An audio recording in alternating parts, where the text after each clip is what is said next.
Aibda RZ, polisi penembak siswa SMK di Kota Semarang, dipecat. Bermain saat hujan, bocah 11 tahun di Kabupaten Klaten tewas tersetrum aliran listrik. Dukung swasembada pangan, Menteri Pertanian bersama Menteri Imigrasi dan Pemasyarakatan melakukan penanaman padi di lahan 200 hektar.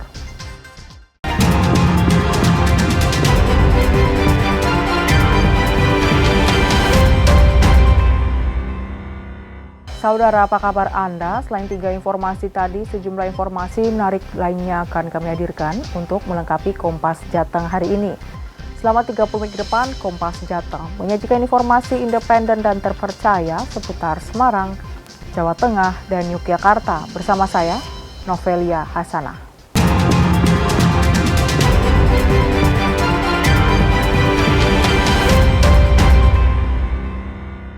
Mengawali Kompas Jateng pagi ini, saudara, sebuah toko kasur dan perabotan rumah tangga di Sleman, Yogyakarta terbakar. Tidak ada korban jiwa akibat peristiwa tersebut, namun besarnya kobaran api membuat panik warga dan pengguna jalan.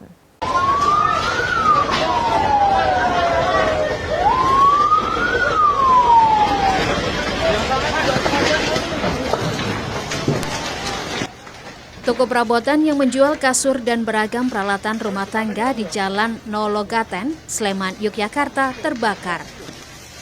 Warga sempat berupaya memadamkan api dengan peralatan seadanya, namun api terlanjur membesar hingga menghabiskan isi toko. Untuk memadamkan api, tim gabungan pemadam kebakaran dari pemerintah Kabupaten Sleman, pemerintah Kota Yogyakarta, Polda DIY dan Universitas Gadjah Mada dikerahkan ke lokasi kebakaran. Tidak ada korban jiwa atau luka-luka akibat kebakaran ini.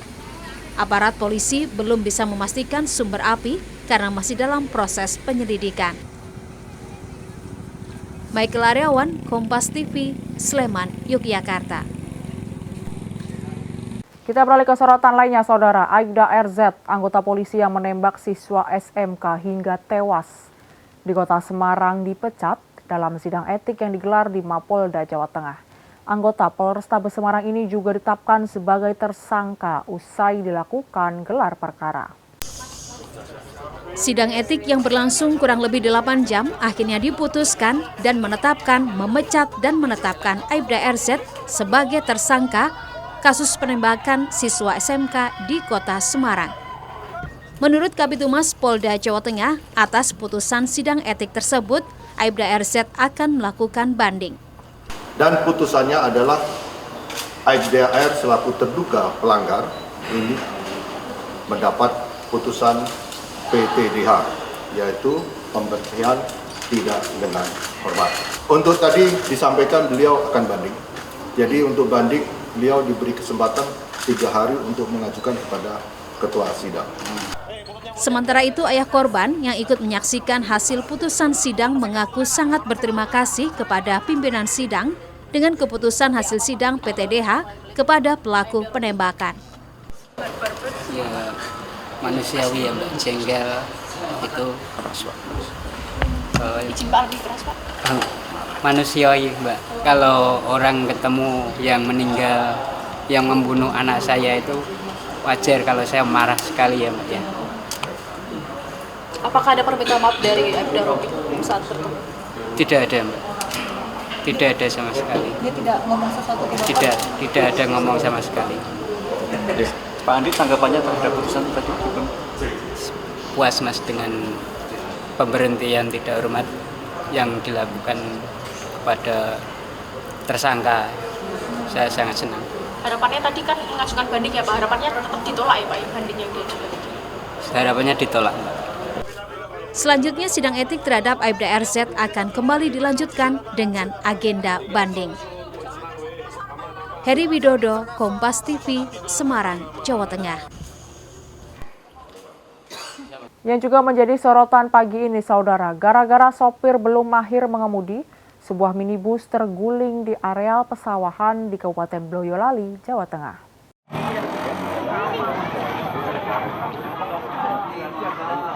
Kecelakaan terjadi saat mobil baru saja keluar dari halaman rumah.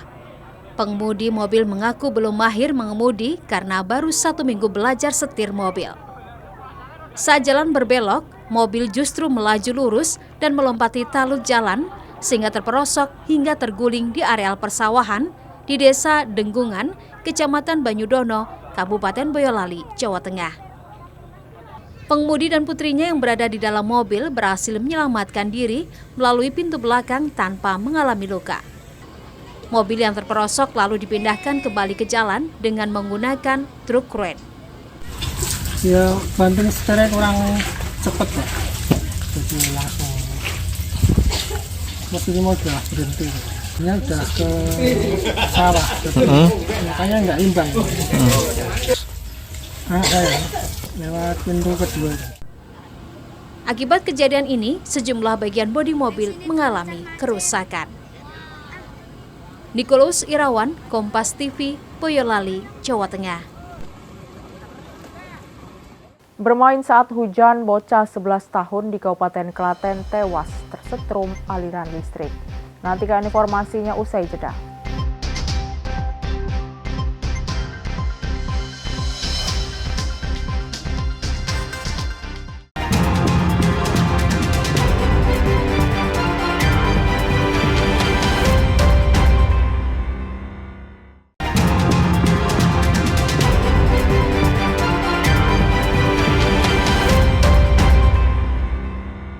Masih di Kompas Jateng bersama saya, Novelia Hasanah. Seorang bocah berusia 11 tahun di Kabupaten Klaten, Jawa Tengah tewas akibat tersetrum aliran listrik saat bermain hujan di luapan saluran irigasi. Korban memegang tiang listrik yang diduga mengalami kebocoran aliran listrik. Kebahagiaan anak-anak bermain saat hujan turun di Desa Kradenan, Kecamatan Trucuk, Kabupaten Klaten, Jawa Tengah berubah duka.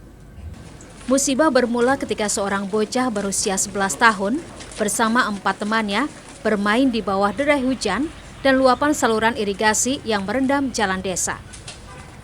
Tanpa disadari, bocah tersebut memegang tiang listrik yang diduga mengalami kebocoran aliran listrik.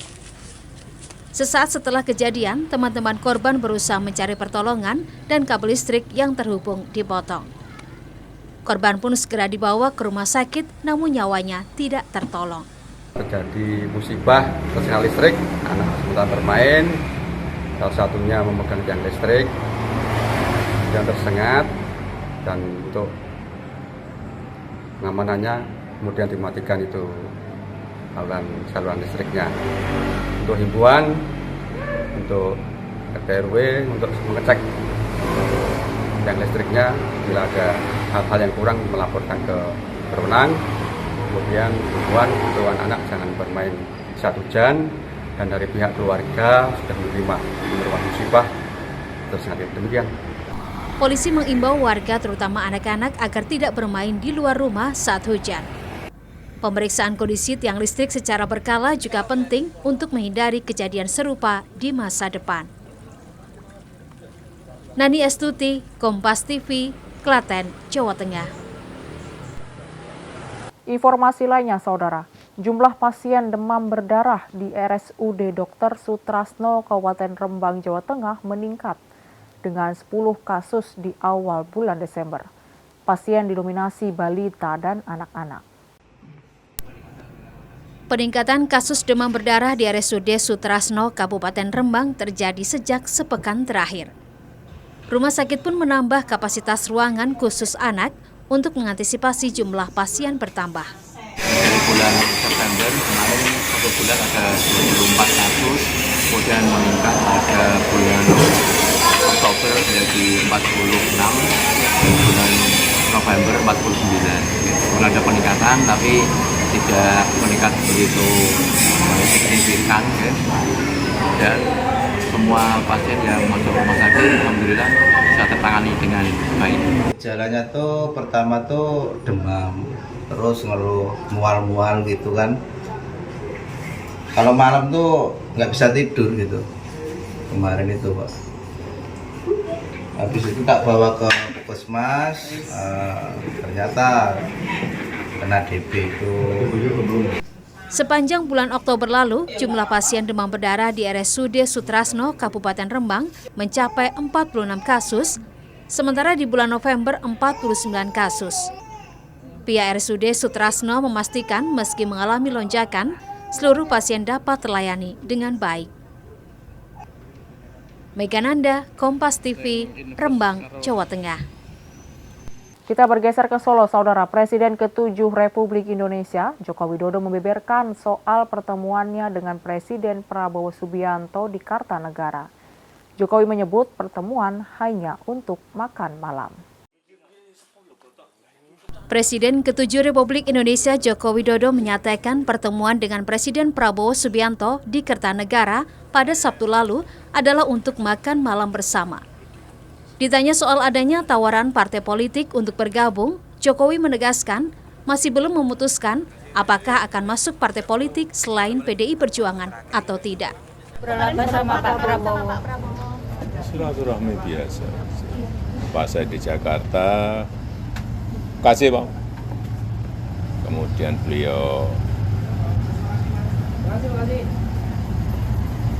mengundang saya makan, ya makan udah. Ada pembicaraan untuk masuk ke partai Gerindra? Tidak ada pembicaraan mengenai itu. Pertemuan antara Presiden Prabowo dengan Jokowi terbilang cukup sering dan intens. Sejak menjelang purna tugas sebagai presiden, hingga saat ini sudah 3 kali pertemuan terjadi. 2 kali di Solo dan sekali di Jakarta. Widi Nugroho, Kompas TV, Solo, Jawa Tengah. Sorotan lainnya, Saudara, pemerintah Provinsi Jawa Tengah menerima penghargaan dari Komisi Pemberantasan Korupsi sebagai pemerintah daerah teraktif dalam pemberdayaan penyuluh anti korupsi dan ahli pembangunan integritas. Keberhasilan pencegahan anti korupsi Jawa Tengah ini tak lepas dari dukungan masyarakat yang tergabung dalam komunitas penyuluh anti korupsi dan ahli pembangun integritas atau Kompak API.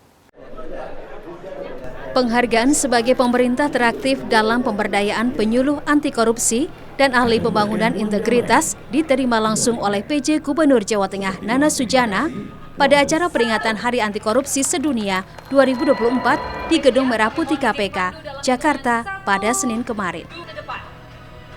Provinsi Jawa Tengah dinilai berhasil dalam upaya pencegahan korupsi, diantaranya dengan menerbitkan Pergub nomor 10 tahun 2019 tentang implementasi pendidikan anti korupsi di Jawa Tengah, serta membuat kurikulum sekolah berintegritas mulai jenjang SD, SMP di kabupaten kota, dan SMA SMK SLB di tingkat provinsi hingga tingkat perguruan tinggi. Selain itu juga ada kegiatan penguatan anti korupsi untuk penyelenggara negara berintegritas, BIMTEK Keluarga Berintegritas pada jabatan pimpinan tinggi dan pasangannya pada seluruh organisasi perangkat daerah atau OPD dan pemerintah kabupaten kota hingga program desa anti korupsi. PJ Gubernur Jawa Tengah mengatakan upaya pencegahan korupsi di Jawa Tengah juga banyak dibantu oleh komunitas penyuluh anti korupsi dan ahli pembangunan integritas yang jumlah anggotanya mencapai lebih dari 600 orang dan tersebar di 35 kabupaten kota. Para anggota komunitas tersebut telah mengantongi sertifikat kompetensi dari Lembaga Sertifikasi Profesi KPK. Yang keempat adalah pencontohan kota anti korupsi yang diperoleh oleh kota Jawa Tengah. Ya, alhamdulillah hal ini tentunya sebagai komitmen Provinsi Jawa Tengah ya untuk terus berkomitmen bahwa Jawa Tengah akan terus melakukan pemberdayaan dan peningkatan masyarakat Jawa Tengah anti korupsi. Kami di Provinsi Jawa Tengah mempunyai 600 penyuluh anti korupsi yang tersebar di 35 kabupaten kota. Ini artinya bahwa kita dalam hal ini terus berkomitmen untuk memberikan edukasi kepada masyarakat Jawa Tengah, mulai dari tingkat bawah, artinya mulai pendidikan, kemudian juga pencegahan, ini yang terus kami lakukan. Selain penghargaan tersebut, Inspektorat Jawa Tengah juga menerima penghargaan sebagai mitra strategis pelaksanaan anti korupsi di daerah. Bahkan, salah satu warga Jawa Tengah bernama Sugih Wijayati juga menerima penghargaan sebagai penyuluh anti korupsi inspiratif. Sementara Kota Surakarta menerima penghargaan sebagai kota percontohan anti korupsi. Tim Liputan Kompas TV, Jakarta. Dukung swasembada pangan, Menteri Pertanian bersama Menteri Imigrasi dan Permasyarakatan melakukan penanaman padi di lahan 200 hektar. Informasinya sesaat lagi hanya di Kompas Jateng.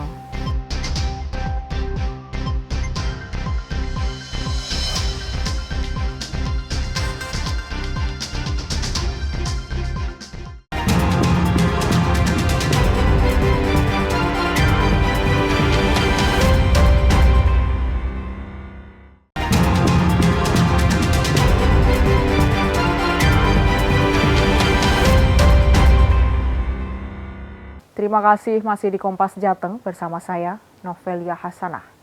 Kementerian Pertanian bersama Kementerian Imigrasi dan Permasyarakatan menggelar tanam padi bersama di area seluas 200 hektar di Kabupaten Blora, Jawa Tengah.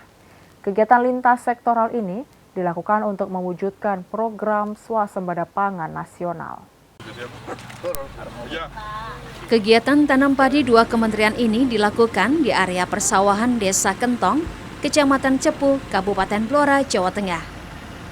Penanaman padi dilakukan secara serentak di area seluas 200 hektar. Desa Kentong dipilih menjadi percontohan lantaran dalam 1 tahun dapat panen sebanyak 3 kali. Wakil Menteri Pertanian Sudaryono mengatakan kegiatan tanam padi serentak ini untuk memberi semangat para petani menyambut musim tanam pertama.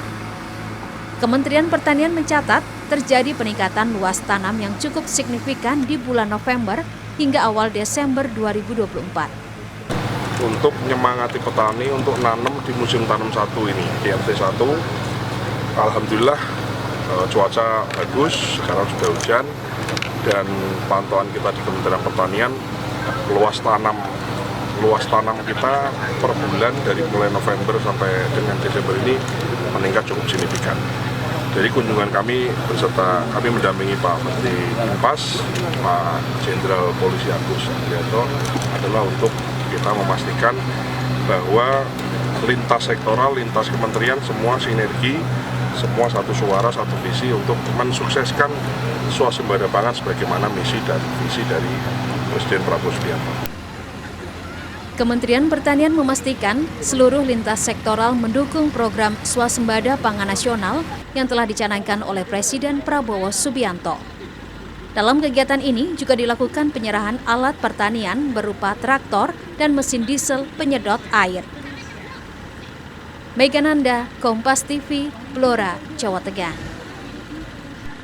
Kita bergeser ke Semarang, Saudara. Perum Bulog, kantor wilayah Jateng menyalurkan bantuan pangan tahap 3 alokasi bulan Desember 2024 untuk 25 kabupaten kota di Jawa Tengah. Total bantuan pangan yang disalurkan mencapai 23 juta lebih kilogram beras.